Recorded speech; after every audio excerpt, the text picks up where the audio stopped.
ये आकाशवाणी है। अब आप चंद्रिका जोशी से समाचार सुनिए। भारत और चीन के बीच आपसी विश्वास बढ़ाने के लिए अतिरिक्त उपाय करने और उन उपायों पर जल्दी अमल करने पर सहमति बन गई है।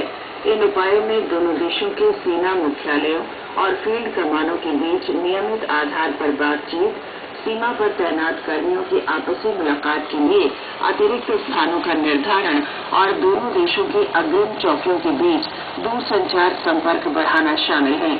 नई दिल्ली में जारी सरकारी विज्ञप्ति के अनुसार भारत चीन सीमा मामलों से संबंधित परामर्श और समन्वय कार्यदल की कल नई दिल्ली में संपन्न 2 दिन की बैठक में इन मुद्दों पर सहमति बनी। बैठक में भारतीय शिष्टमंडल का नेतृत्व पूर्वी एशिया मामलों के संयुक्त सचिव प्रदीप कुमार रावत ने किया।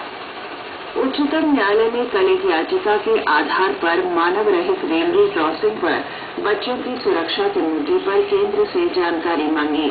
मुख्य न्यायाधीश HL दत्तू की अध्यक्षता वाली पीठ ने रेल मंत्रालय को नोटिस जारी किया। दायर याचिका में विभिन्न राज्यों में कई ऐसी दुर्घटनाओं का जिक्र है जिनमें रेलवे क्रॉसिंग पर कई बच्चों के मारे जाने का उल्लेख है। उच्चतम न्यायालय ने कोयला खंड आवंटन घोटाला मामले में पूर्व प्रधानमंत्री डॉक्टर मनमोहन सिंह सहित पूर्व कोयला मंत्रियों को आपराधिक जांच के तहत लाने से इनकार कर दिया है। न्यायमूर्ति MB लोकुर, कुरियन जोसेफ और AK सीकरी की पीठ ने इस बारे में अधिवक्ता ML शर्मा की दलील खारिज कर दी।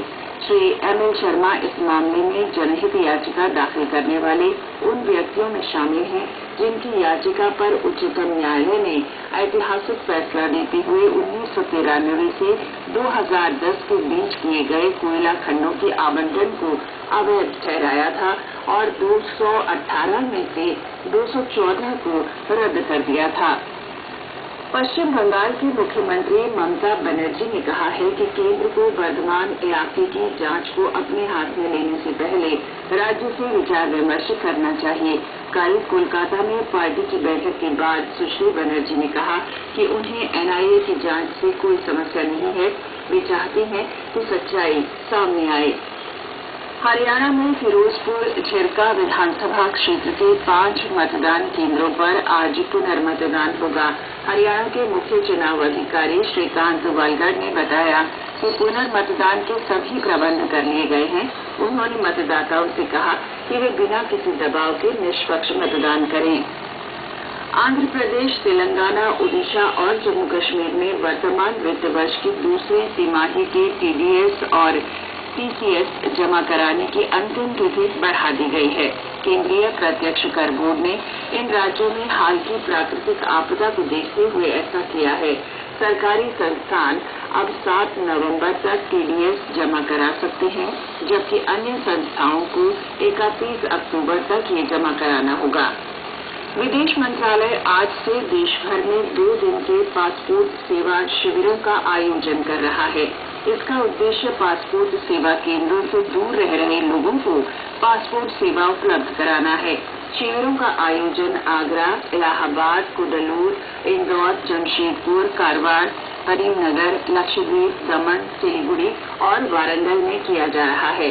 इन शिविरों में लोगों की भागीदारी के आधार पर विदेश मंत्रालय आगामी महीनों में देश के दूसरे हिस्सों में भी समय समय पर ऐसे शिविर आयोजित करेगा। दस्तावेज की जांच और आवेदन प्रक्रिया को आसान बनाने में मदद के लिए पासपोर्ट अधिकारी इन शिविरों में मौजूद रहेंगे। भारत के P कश्यप आज डेनमार्क ओपन बैडमिंटन के सेमीफाइनल में खेलेंगे। उनका मुकाबला विश्व के नंबर 2 खिलाड़ी चीन के चिनलांग से होगा। कल साइना नेहवाल और PV सिंधु क्वार्टर फाइनल में हार गए। भारत ने विराट कोहली के शानदार 127 रन की बदौलत कल रात धर्मशाला में चौथे एक दिवसीय क्रिकेट मैच में वेस्टइंडीज को 59 रन से हरा दिया। भारत ने पहले बल्लेबाजी करते हुए निर्धारित 50 ओवर में 6 विकेट पर 330 रन का विशाल स्कोर खड़ा किया था। जवाब में वेस्टइंडीज की टीम 48 ओवर 1 गेंद में 271 रन बनाकर आउट हो गई। इसके साथ ही ये समाचार बुलेटिन समाप्त हुआ।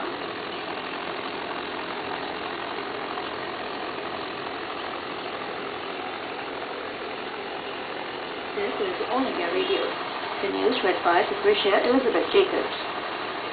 India and China have reached a consensus on several additional confidence-building measures and agreed to implement them at the earliest.